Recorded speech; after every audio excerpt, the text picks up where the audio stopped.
엄마,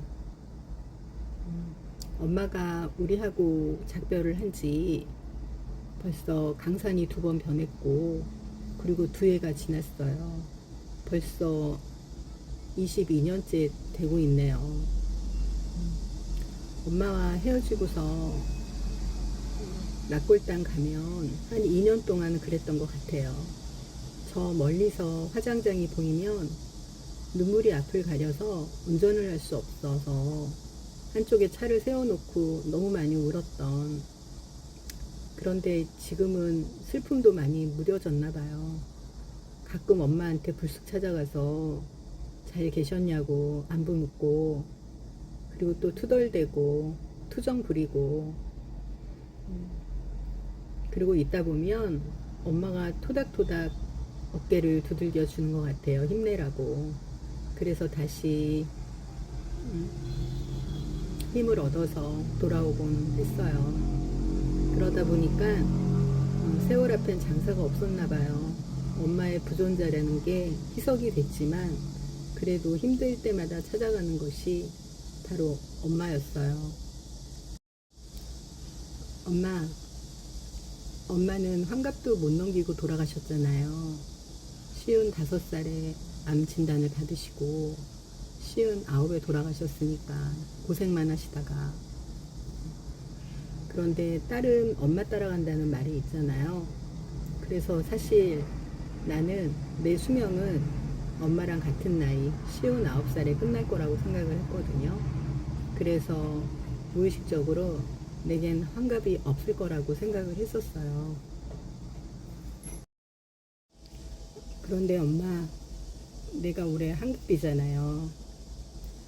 내 나이가 한갑이 됐다라는 게 믿어지세요? 상상을 하실 수 있으실까요? 엄마가 살아계셨다면 많이 축하해 주셨을 텐데. 그래서 그게 참 안타깝고 그래요. 최근에 엄마 생각이 더 많이 나는 건, 엄마는 왜 그렇게 모든 사람에게 친절하고 천사였을까? 좋은 거는 표현을 그렇게 잘 하시면서도 슬프거나 힘든 거는 고스란히 가슴에 담아 두셨는지. 그래서 그 스트레스로 인해서 암 진단을 일찍 받으신 것 같고, 고생만 하시다가 이렇게 일찍 허무하게 가셨는지 바보처럼 원망이 되기도 해요.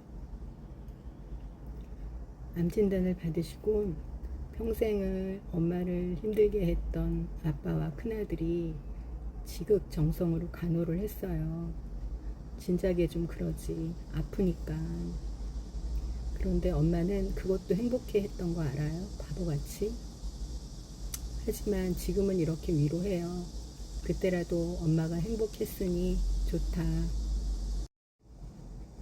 엄마 장례식 기간 중에도 나는 왜 맞이의 무게를 그렇게 크게 느꼈는지, 동생들 다독거리고 정신 차리고 조문객들 잘 맞이하라고 다독거리고 있다가 정작 발인하는 날 엄마가 안치실에서 나오는 걸 보고 정신을 잃었었나 봐요.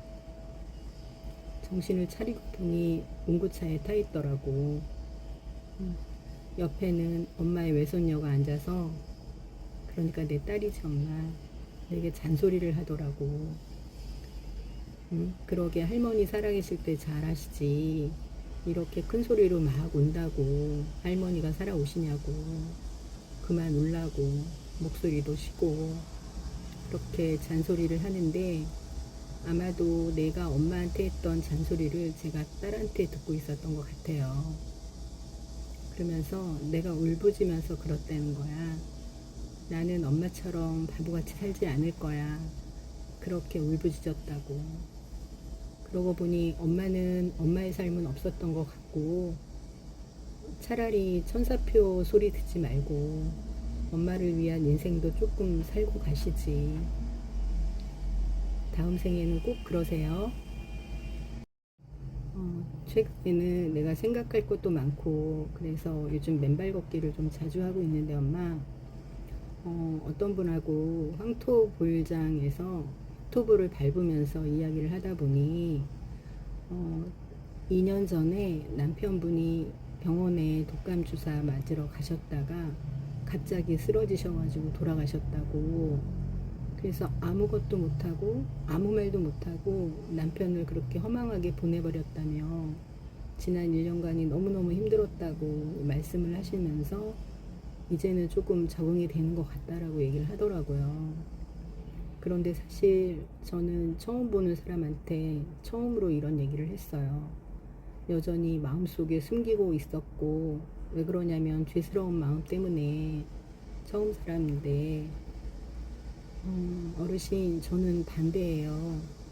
엄마가 4년 넘게 암투병 하시면서 너무 힘들고 마지막엔 통증 관리가 안 돼서 강력한 진통제를 투여해도 안 되고 선망 증상까지 생기면서 몸은 메말라가고 나중에 체중이 너무 빠져서 얼굴이 무섭기까지 한 상태였는데 내내 남동생과 아빠가 지키고 계시다가 여동생과 같이 교대를 했는데 그때 엄마가 거두셨어요.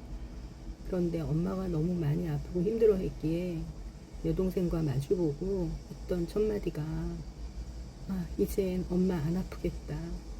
엄마 안 아프니 됐다. 하면서 동생하고 마주보고 울었었거든요.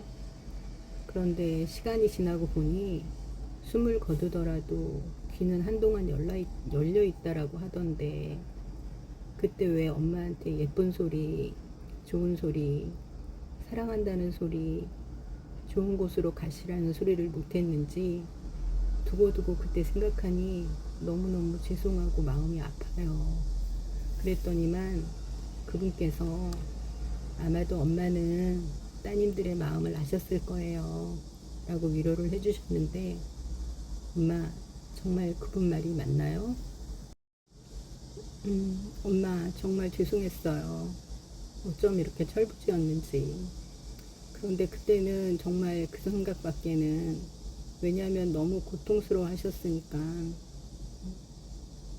그리고 요즘 엄마 생각이 더 많이 나는데 이럴 땐 엄마는 어떻게 하셨을까 꼭 묻고 싶은데 물어볼 수가 없어요. 어떤 친구들은 엄마나 아빠가 치매나 또는 아프셔서 요양병원으로 모시고 수시로 들락거려야 되고 힘들다고 하는데, 근데 그런 힘듦 나도 느껴보고 싶은데 엄마는 먼저 가셨어요. 엄마, 그곳에선 아빠랑 잘 지내시죠?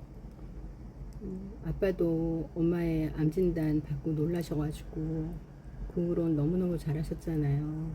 그건 아시죠? 평소에 조금 못했던 거 그때라도 만회하려고 아빠하고 큰아들은 그렇게 노력했었나 봐요. 엄마가 워낙 마음 넓은 사람이니까 아빠 조금 이해해주고, 그곳에서는 이곳에서 생활했던 거랑 반대로 살아보세요. 근데 아마도 지금은 아빠가 잘하실 것 같은데 그런가요? 엄마 기일이라고 해서 납골당 왔는데 조금 전에 천둥 소나기가 갑자기 쏟아졌거든. 요즘 날씨가 너무 많이 더워서 많이들 힘들어 하는데 소나기가 내려서 조금 더위를 식히려고 엄마가 소나기와 함께 오셨나 봐요. 아마도 엄마는 그랬을 것 같아요. 엄마 사랑하고 존경합니다. 그리고 죄송합니다. 가끔 꿈에 좋은 모습으로 나타나 주셨으면 좋겠어요. 오늘 밤이면 더 좋고, 오늘 밤이면 더 좋지만 아니면 내일 밤에라도 엄마 꼭 모습 한번 보여주세요. 정말 많이 보고 싶습니다.